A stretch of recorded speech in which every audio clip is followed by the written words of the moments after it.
So now also the depending upon the size of the message buffer, more the number of CAN messages can be transmitted and can be received at a time. So as you can see over here, this is our whole message buffer.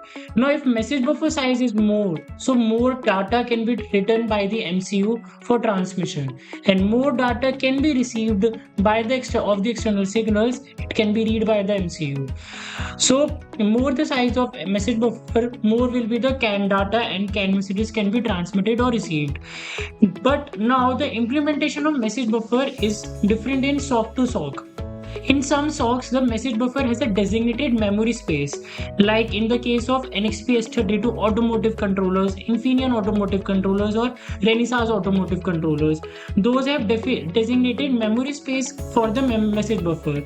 In low-end microcontrollers like of STM32, or in the case of other low-end microcontrollers, those have the peripheral registers of the CAN which are used as message buffers. So the message buffer implementation might be different from SOC to SOC, but their working concept and their purpose of use is same, that the messages CAN messages transmission and reception will happen from the message buffer specified memory area only.